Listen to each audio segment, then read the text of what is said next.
Shabab webzine പോഡ്കാസ്റ്റിലേക്ക് സ്വാഗതം. യലഹങ്ക കർണാടക സർക്കാർ ഉത്തരം പറയണം. ബംഗളൂരുവിലെ യലഹങ്കയിലെ ഫക്കീർ കോളനി, വസീം ലേഔട്ട് എന്നീ സ്ഥലങ്ങളിലെ 200ഓളം വീടുകൾ JCB ഉപയോഗിച്ച് ഇടിച്ചു നിരപ്പാക്കിയ കർണാടക ഗവൺമെന്റിന്റെ ചെയ്തി അങ്ങേയറ്റം പ്രതിഷേധാർഹമാണ്. ഇക്കഴിഞ്ഞ ഡിസംബർ 20-നാണ് സംഭവം. ദരിദ്രരും പിന്നാക്ക ന്യൂനപക്ഷങ്ങളും വർഷങ്ങളായി അധിവസിക്കുന്ന സ്ഥലമാണ് അതിരാവിലെ യാതൊരു മുന്നൊരുക്കവുമില്ലാതെ കുടിയൊഴിപ്പിച്ചത്. 1000-ലധികം ആളുകളാണ് ഒരൊറ്റ രാത്രി കൊണ്ട് ഭവനരഹിതരായി മാറിയത്. ബംഗളൂരു സോളിഡ് വേസ്റ്റ് മാനേജ്മെന്റ് ലിമിറ്റഡിന്റെ മാലിന്യ സംസ്കരണ പ്ലാന്റിനു വേണ്ടി കണ്ടെത്തിയ ഭൂമിയിൽ അനധികൃതമായി താമസിക്കുന്നവരാണിവരെന്ന് സർക്കാർ വ്യക്തമാക്കുന്നു. എന്നാൽ ജനന certificate, Aadhaar card, ration card, പാചകവാതക ബിൽ തുടങ്ങിയ പല രേഖകളും ഈ വിലാസത്തിലാണ് നൽകിയിട്ടുള്ളത്. അതുകൊണ്ടുതന്നെ കുടിയൊഴിപ്പിക്കപ്പെട്ടവർ പതിറ്റാണ്ടുകളായി ഇവിടെ താമസിക്കുന്നവരാണ് എന്നത് യാഥാർത്ഥ്യമാണ്. മാത്രമല്ല, ഏതെങ്കിലും നിലയ്ക്ക് അനധികൃത കുടിയേറ്റമായിരുന്നു എങ്കിൽ അത് ഒഴിപ്പിച്ചെടുക്കുന്നതിന്റെ യാതൊരു നടപടിക്രമവും ഇവിടെ പാലിക്കപ്പെട്ടിട്ടില്ല.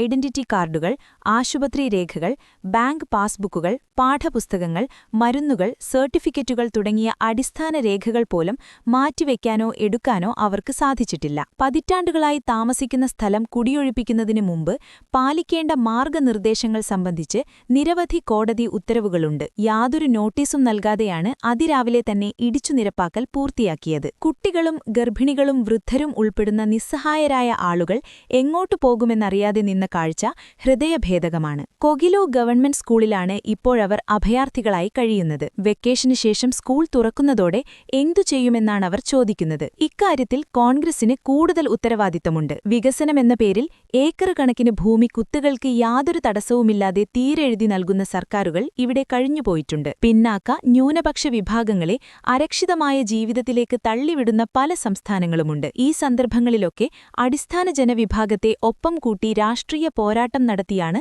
കോൺഗ്രസ് കർണാടകയിൽ അധികാരം തിരിച്ചുപിടിച്ചത്. അതേ കോൺഗ്രസ് തന്നെ ജനവിരുദ്ധമായി പെരുമാറുന്നു എന്നത് ബംഗളൂരുവിൽ മാത്രമൊതുങ്ങുന്ന രാഷ്ട്രീയ വികസന പ്രശ്നമല്ല. അതേസമയം ഈ പ്രശ്നത്തെ ന്യൂനപക്ഷ വോട്ടിനെ സ്വാധീനിക്കാവുന്ന രാഷ്ട്രീയ പ്രശ്നമായി ഉയർത്തിക്കൊണ്ടുവരാനാവുമോ എന്ന തരത്തിൽ മീൻ പിടിക്കാൻ നിൽക്കുന്നവരും ഒരു ഭാഗത്തുണ്ട്. മുസ്ലിംകൾ ഏതെങ്കിലും കേസിൽപ്പെട്ടാൽ അവരുടെ വീട് ഇടിച്ചു തകർക്കുന്ന UPയിലെ ബുൾഡോസർ രാജിനോട് ഈ സംഭവത്തെ തുലനം ചെയ്യുന്നവർ യോഗിയുടെ വംശീയ നടപടികളെ നിസ്സാരമാക്കുകയാണ്. യലഹങ്കയിലേത് ഭരണകൂടത്തിന്റെ അധികാര അഹന്തയാണ്. പുനരധിവാസവും ബദൽ സംവിധാനവും ഒരുക്കാതെ 1000-ലധികം വരുന്ന ജനങ്ങളെ തെരുവിലേക്കിറക്കിവിടാനുള്ള ധാർഷ്ട്യം ഒരു ഭരണകൂടത്തിന് ചേരുന്നതല്ല. ഇടക്കാല പുനരധിവാസ നടപടികൾ പോലും മുഖ്യമന്ത്രി പിന്നീടാണ് പ്രഖ്യാപിച്ചത്. വിവിധ കോണുകളിൽ നിന്ന് പ്രതിഷേധങ്ങൾ ഉയർന്നപ്പോൾ പുനരധിവാസ പാക്കേജുകൾ പ്രഖ്യാപിക്കാൻ കർണാടക സർക്കാർ തയ്യാറായി എന്ന് റിപ്പോർട്ടുകൾ സൂചിപ്പിക്കുന്നു. ഇരകൾക്ക് ബൈപ്പന്നഹള്ളിയിൽ ഫ്ളാറ്റ് നൽകുമെന്നാണ് പ്രഖ്യാപനം. ഇത് ആത്മാർത്ഥമാണെങ്കിൽ